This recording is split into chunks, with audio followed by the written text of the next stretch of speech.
What if the only witness to a brutal frontier crime was a child too young to speak? And what if the one man who could uncover the truth had already buried his past for good?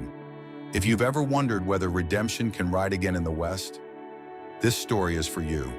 Stick around, because what begins in silence ends with a promise that'll break you and rebuild you.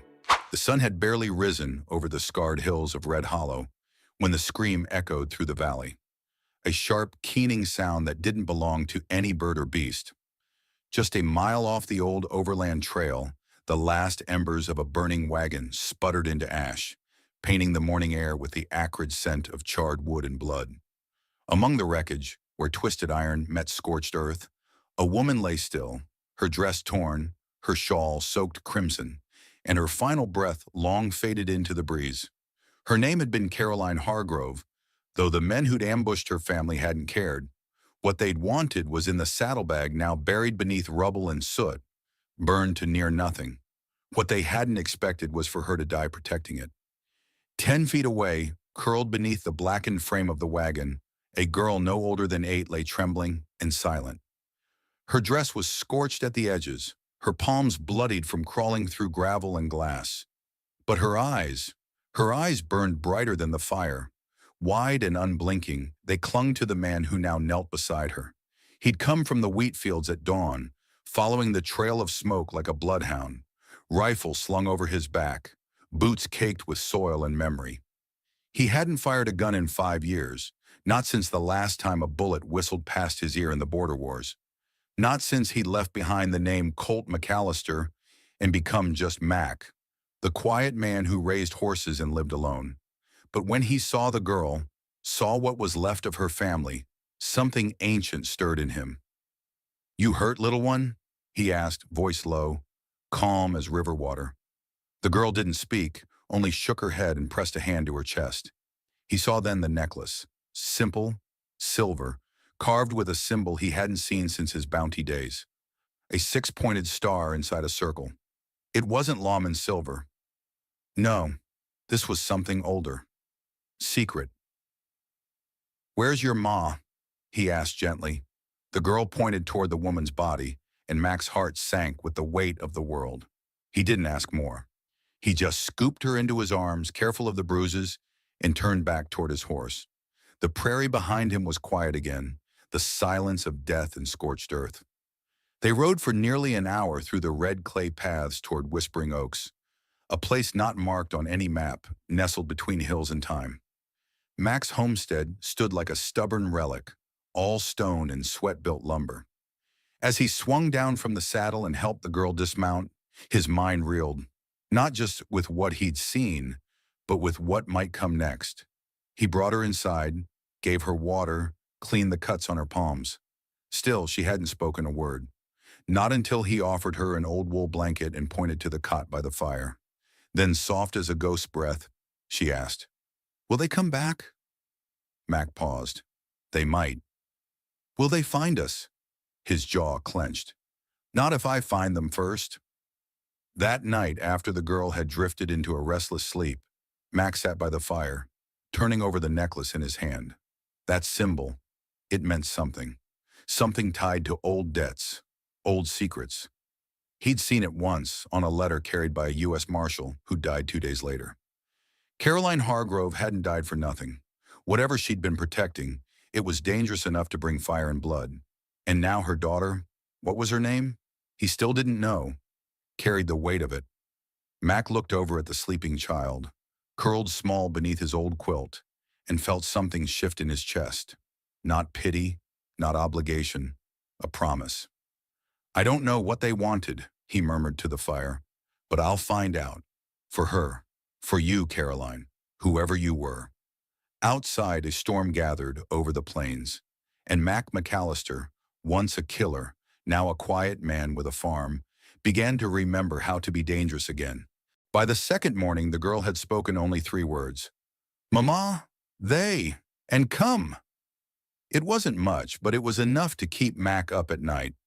He found her in the barn before dawn, sitting cross-legged in the straw beside his old mare Penny, humming a tune that made his spine tighten. It wasn't a child's song. It was old, Appalachian maybe, with a rhythm that whispered like wind through church ruins. "You sleep out here?" Mac asked, keeping his tone light. She nodded. "Safer." He didn't argue. Who was he to say otherwise? She'd survived a massacre. Her instincts were probably sharper than most men's by now. By midday, Mac had made two decisions. First, he needed to figure out what Caroline Hargrove had died for. Second, the girl couldn't stay hidden forever. If whoever killed her family came looking, they wouldn't stop at fences or front doors. So he started with the only clue he had, her necklace. He took out an old lockbox from the back of his closet, blew the dust off the lid, and opened it. Inside were scraps from a life he'd tried to bury. A U.S. Marshal badge he never officially wore, a bounty poster with his own face sketched poorly, and three folded maps of territories that no longer existed under the same names. And at the bottom, a leather-bound field journal with names, contacts, and symbols, including the same one carved into the girl's necklace. Mac traced the star and circle pattern with a calloused finger. "The Harrow Sigil," he muttered. He remembered now, a breakaway faction of ex-soldiers and outlaws who'd started calling themselves the Harrow Confederacy after the war. Not Confederates, not Union. Something darker. They believed the old government had betrayed its citizens and sought to replace it from the shadows. They trafficked in stolen documents, military ledgers, bribes, and blood. Caroline had been carrying something they wanted silenced. That night, Max sat at the table with the girl across from him. He handed her a worn pencil and a sheet of lined paper. "I don't want to scare you," he said slowly, "but I need to know what your mama gave her life for, what they were after. Anything you remember, anything at all." She hesitated. Then she took the pencil and began to draw. Not words, images. First a folded envelope, then a symbol that matched the necklace. Then a seal, wax, red as blood. When she handed him the paper, Max stared at it for a long time. "Where was this?" he asked. She pointed toward the fire, then mimed pulling something from beneath the wagon. Buried, hidden. Max stood. "You stay here. I need to go back." Her eyes widened. "They'll be watching." "Let 'em," he said, his voice hardening like old iron. "They've already taken too much." Before dawn the next morning, Max saddled up. He left the girl with a rifle and strict instructions. "If anyone but me comes through that gate, you shoot first and yell later," and set out across the plains toward the site of the attack. The ride was cold and quiet. He kept low, used old paths the cattlemen had long abandoned, and approached the blackened clearing from the north. The wagon remains were mostly ash and rust, but he found it, just as she'd drawn, a shallow pit beneath the charred axle. Inside, a tin box with a scorched top. Inside that, a folded parchment sealed with red wax. Mac didn't break the seal, not yet, but he tucked it into his coat with the reverence of a man carrying a stick of lit dynamite. Then just as he turned to leave, a noise. Not the wind. Hoofbeats. He flattened behind the wreckage, hand on his Colt. 3 riders, broad hats, black coats, not locals, not ranchers. They circled the site like wolves. One of them dismounted, kicked through the ashes, cursed under his breath. "She ain't here," the man growled. "Neither's the satchel," another answered. "That means someone got to it first." A pause. "Go east. Search every ranch within 10 miles. Start with McCallister's." Mac didn't move, didn't breathe. He waited until the riders vanished over the ridge, then slipped away like a shadow in reverse. Back at the homestead, the girl was waiting on the porch, rifle across her lap like a soldier. "You came back," she whispered. "Didn't plan on doing otherwise," Max said. He handed her the box. "This is what your mama died for." The girl didn't ask what was inside. She just nodded once. Then she did something unexpected. She reached for his hand. "You'll stop them?" she asked.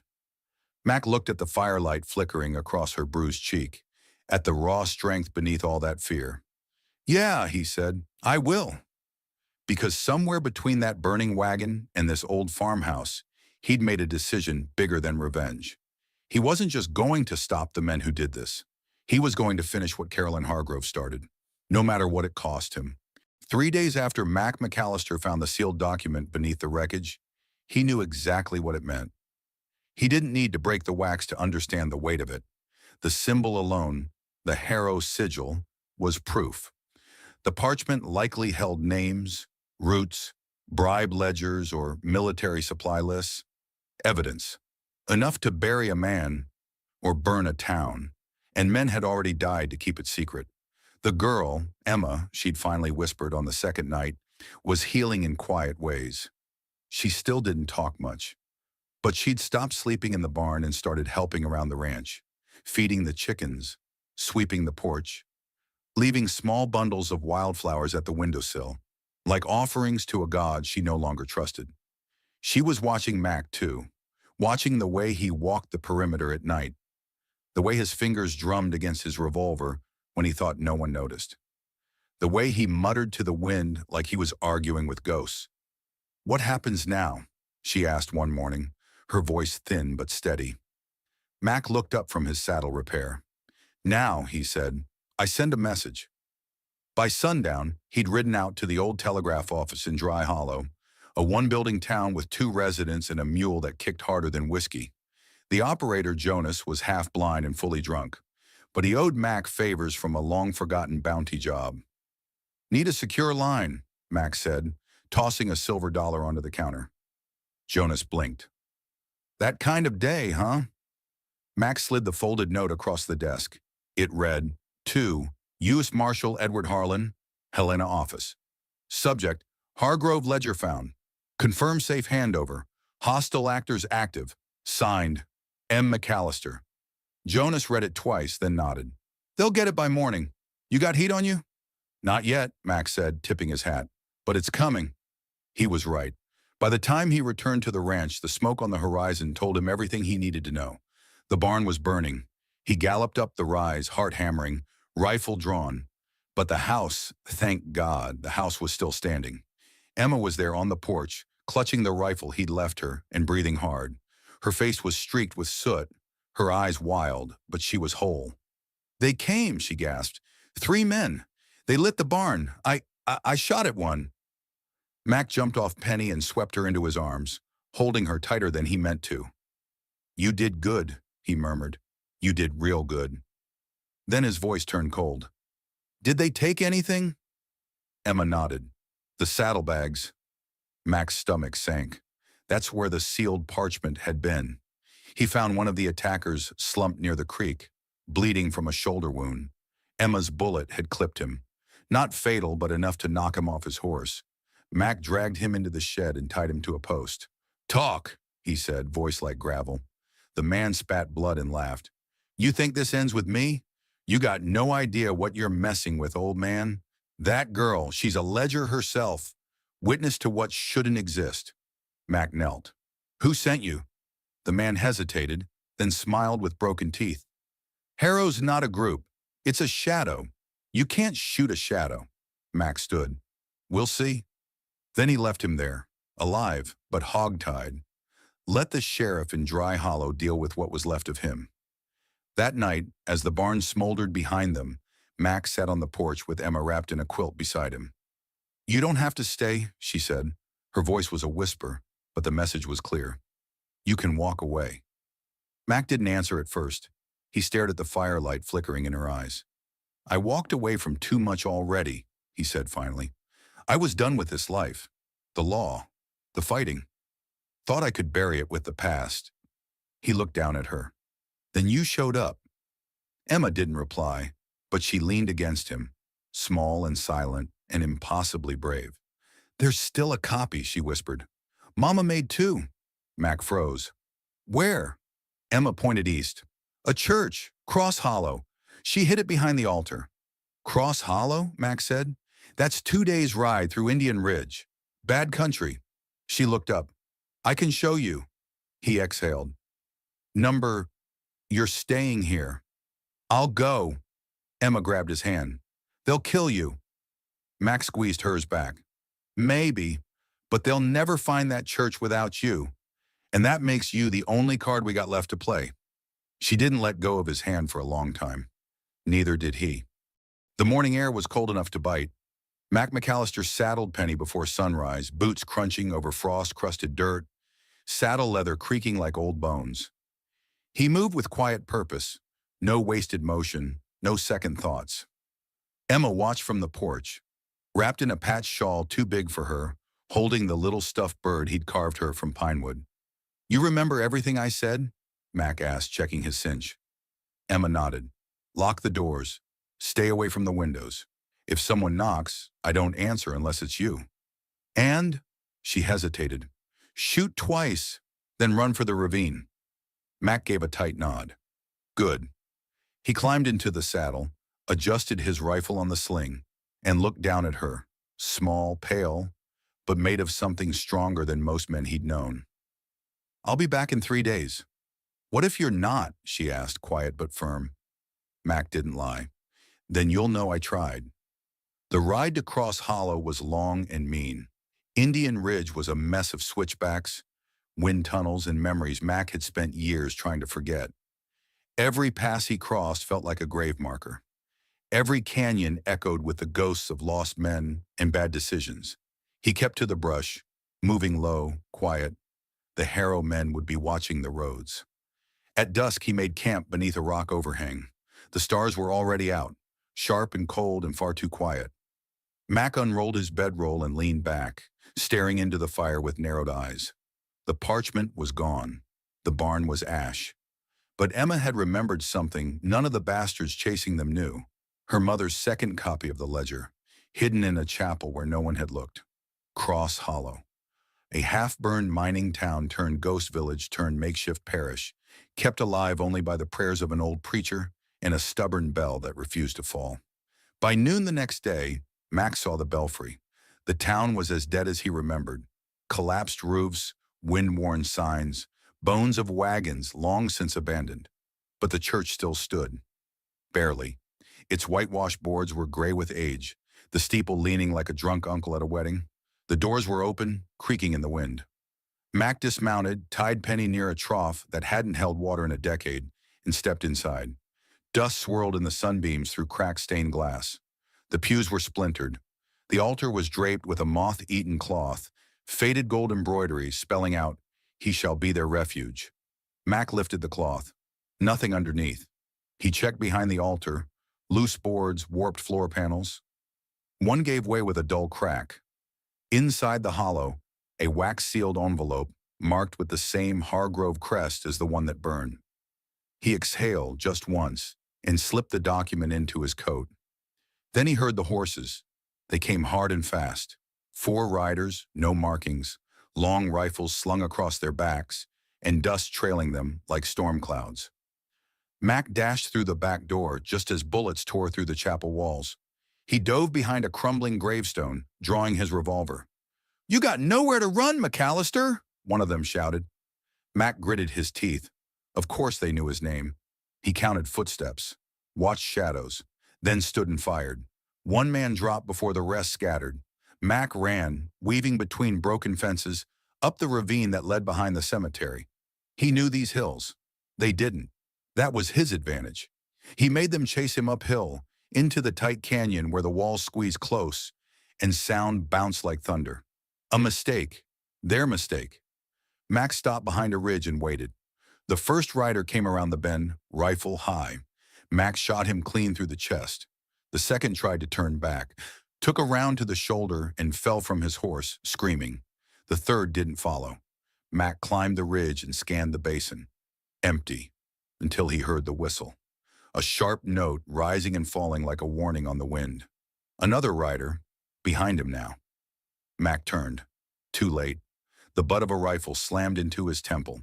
He woke to the sound of crackling fire. Blood ran into his right eye, warm and sticky. His wrists were bound. His back rested against a cold rock.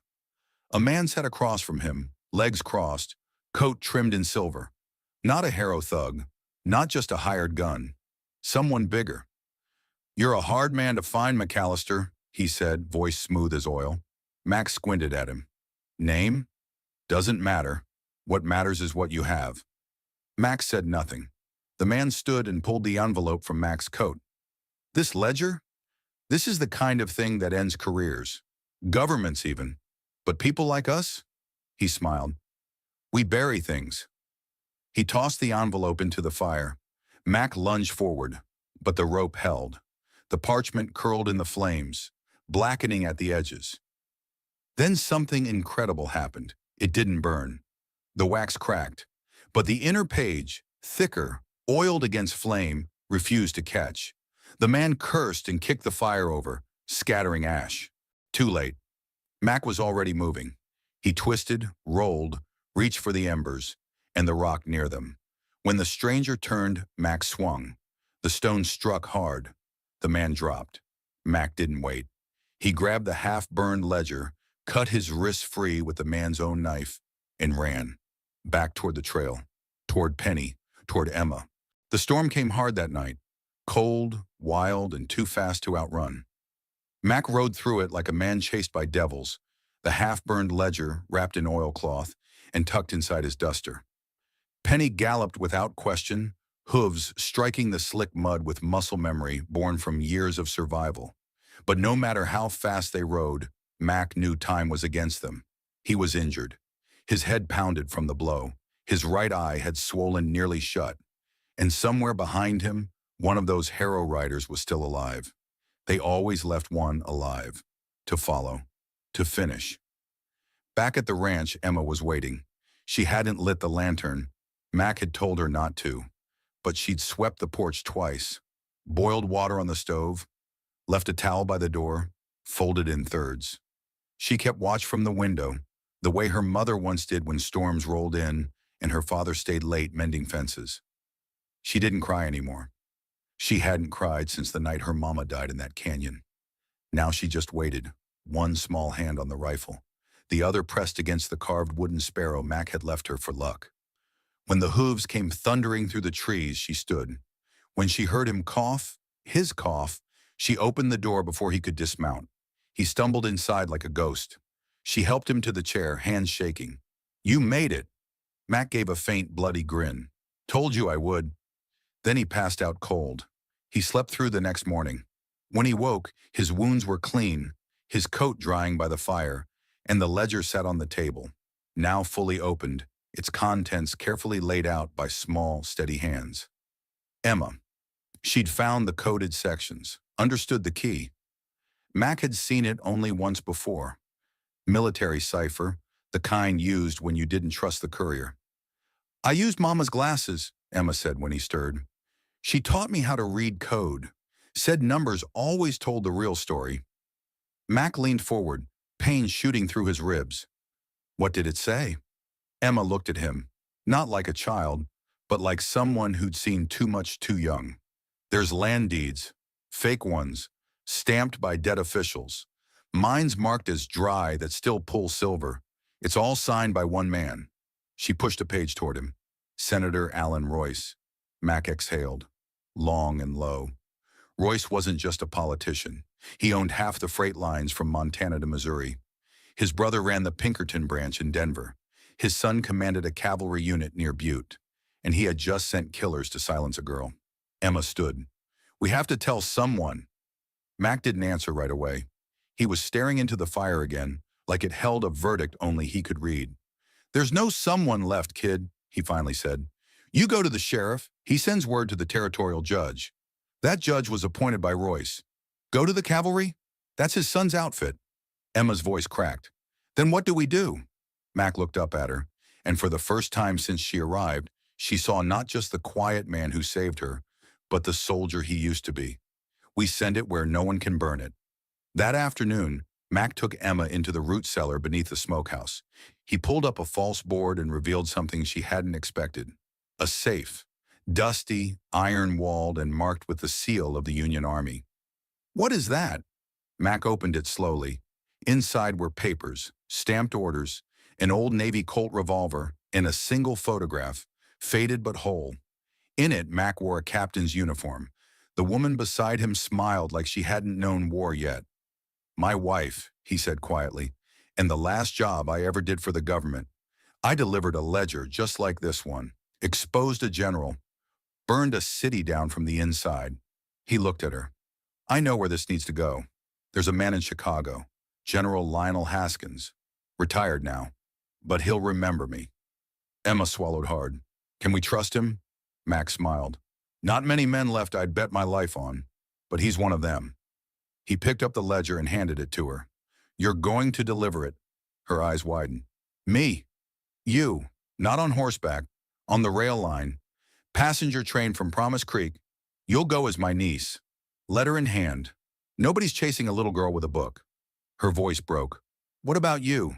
Mac paused, then placed a hand gently on her shoulder. Someone's got to slow them down.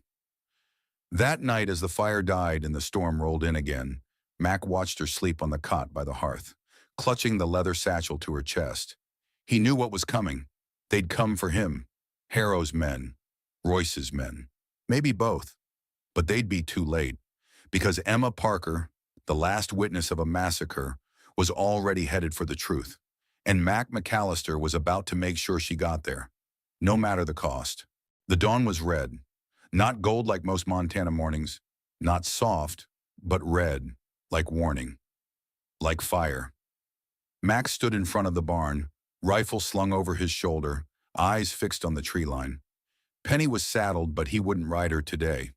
She'd carry Samuel Jenkins, the stable hand's youngest son, into Promise Creek with one mission: make sure Emma got on that train. First light, no delays, no detours. You sure about this? Samuel asked, voice trembling more than he wanted it to. Mac nodded. I ain't meant for cities, Sam, and she ain't meant to stay hidden. Samuel tightened the reins. You trained me, Mac. You showed me how to shoot straight, ride hard, read men. Let me fight with you. Mac smiled, slow and tired. I didn't train you to die, boy. I trained you to keep things going when I'm gone. That shut the kid up. When Samuel rode off down the eastern trail with Emma and the satchel in tow, Mac turned back toward the ranch house. He didn't have long. They'd be coming soon. He made coffee, real strong, stronger than usual. Mrs. Holloway would have called it tar. He poured a cup, sat on the porch, and watched the valley breathe. Everything was still, too still. Then he saw them, 5 riders, one with a wide-brim hat, the kind that covered eyes and intentions. The others were muscle, fast, cruel, impatient. They didn't stop to knock. The leader dismounted slow, boots crunching on the gravel. He looked like a man who had never worked a day of honest ranch life. McCallister, he said, voice oiled and smooth. You got something belongs to my employer. Mac sipped his coffee. Don't reckon I do. The man's smile didn't reach his eyes. A girl, a ledger, a problem. Mac stood, setting the cup down. Train left at dawn. You're late. The man's face soured. Where'd she go? To see justice done. A pause, a breath. Then the smile returned, but it was all teeth now. You know how this ends, don't you? Mac walked off the porch, slowly rolling his sleeves. I do, with you bleeding on my dirt. The first shot rang out from the barn.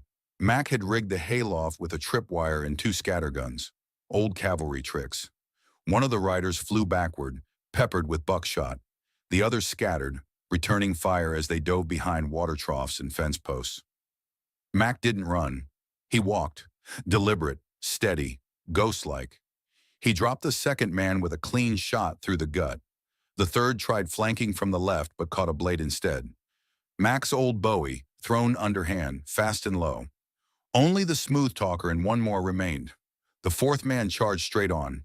Mac let him come. They collided near the well, fists and elbows in grit. Mac took a knife across the ribs, but the younger man ended up face down in the mud, motionless. The leader clapped slowly from the barn doors. Impressive for an old man. Mac wiped blood from his lip.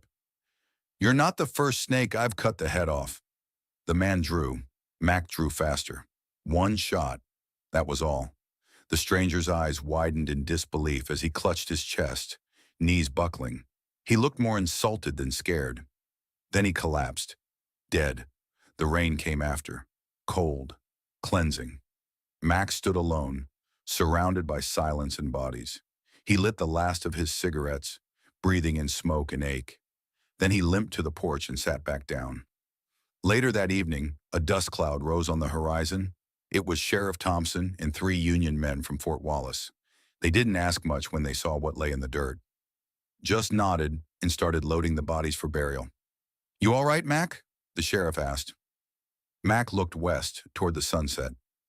"I'm tired," he said honestly. "And Emma?" "Safe." Thompson put a hand on his shoulder. "That ledger, it's already changing things. Royce's men are being called in for questioning. The fort's cleaning house. You did more than just save a girl." Mac didn't reply. He was thinking of her face, the way she'd looked back from the saddle before riding into the wind, that last moment when she whispered, "Find me again." Weeks passed, then months. One day a letter came. Cream paper, sharp handwriting. "I made it. The general's helping. They're calling it the Promise Creek Testimony. They say your name like it means something. Come find me when the snow melts."